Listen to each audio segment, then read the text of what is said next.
بل تاسو پته ده یو د جمعې مخکې زمونږ اکابرو کې شیخ الحدیث حضرت علامہ مولانا محمد رحیم الله الحقانی شهید رحمت الله علیه افغانستان کې شهید کړل شو او ما ته افسوس په دې خبره باندې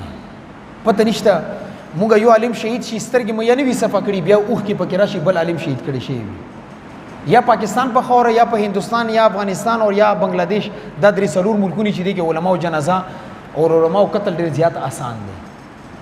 سعودي عرب کې یو 95 علما جیلونو کې پرتی دي سی پنسي کوونه مونږه ګیله ده خو یو خبره یاد ساتي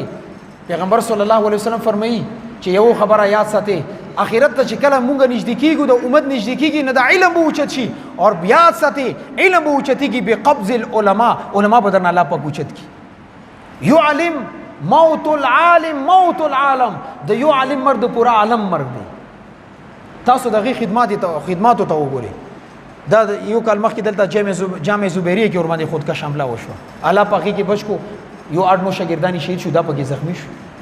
اوس دا کومه حمله و دغه خو بس هغه سړی راغلی خپې کې بم سیټ کړی دی او دې مخپات دم کا چې خپې تخته شوی دی بلاست شوی دی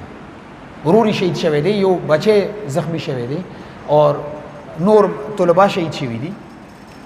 او دا ورکوټه سړی نو د باطلو فرقو د پر آسماني تندر الحمدلله کغه کومه فتنه وا مدلل بحث کغه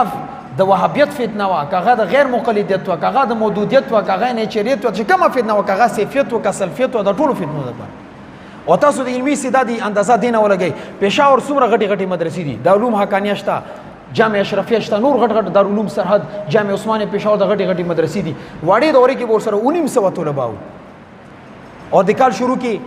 چې ما کله یو پوسټ وکړ چې افغانستان ته تللی نما مولانا هدایت الله صاحب سره رابطه وکړه د دې بچی د ما خملګری دي مل شیخ صاحب کم زیدي ماتی قبل کې یو مدرسه کې د جامع محمدیه کې مل زمونږ د پاکستانیان بس کې وې کم طالب علم رضی زما نمبر ورکو د غیته ویزا ورکول غیته پاسپورت ورکول غیته ټول سہولیات ورکول زما کړ دي طلبه دراشي او تاسو پته شته د کال ور سره 2.5 طلبه په وړي دوري کې 2.5 دا ټول علم اعتبار سره یتیمان شو او کتابونه لیکلي دي اړنو 10 تصنیفات دي خو زما تاسو ته گزارش او درخواست دا غدي زکه دي شي وم یا نوم خدا میدان الله رب العزت کله هم باطل او تخلینه دی پرخه یزید رغلی الله پاک حسین راوسته دی فرعون رالو الله پاک موسی راوسو ابو جهل رالو الله پاک محمد صلی الله علیه وسلم راوسته مسلمه کذاب رالو ابو بکر رغلی دی نه چې کله فتنه پیدا کیږي الله پاک ورته مرد مجاهد پیدا کوي دا میدان کله هم د اهل حق نه خلی نشي پدې کیدره خو استاد کې څه ذمہ داری ده تاسو کړی دي آیت دی علماء سره شانه بشانه ولاړی تا دې سره مالی جنی لسانی څه قسمه تعاون کړي تا د علماء کرامو کم میدان کې دفاع کړی ده او دفاع نن لري خبره ده نن ټول نه معاشره کې زیاته ګستخی د علماو کیږي تل اگیا شي د سپینه سر رکټ کې معلم پوري ولګي خنزیر نه سر رکټ کې معلم پوري ولګي خر نه سر رکټ کې زما عالم پوري ولګي تا زما دا ګستخی کړي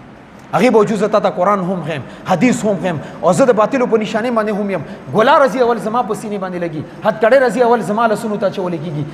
زولانی رضی اول زما خو ته رضی ما دې هم بیا پروا نه کړی نن بتا سو دی مجلس کې د دې خبره عزم کوي ان شاء الله چې موږ د علماء سره هر میدان کې شانه بشانه ودرېګو او موږ د علماء کرامو وینځم کې ته نه پریدو او روایت کې رغلی پاک پیغمبر صلی الله علیه وسلم فرمایي چې کمزه کې عالم شهید کړل شي ال د بالا رب العزت و سره لشون ازم کې نه وچتای اوس فیصله تاسو خپل باندې وکي ټیک ته زه به شهید کړل شم ما ملګری به شهید کړل شي خو دې د به ته هم تیرې کتابو وزره لشونه دغه ځینه وچت کی نن د دې خبرې اعظم وکي ما ته تحفظ حکومت نه دی راکړې ما کله حکومت نه خپل اطمینان اظهار نه دی کړې ما ته به حفاظت تحفظ زما حفاظت ذمہ داری ستا جوړیږي زما سره به هر میدان کې هر ځای کې شانه بشانه ودرېږي او علماء دفاع به هم کوي ان شاء الله کوو به کنه ان شاء الله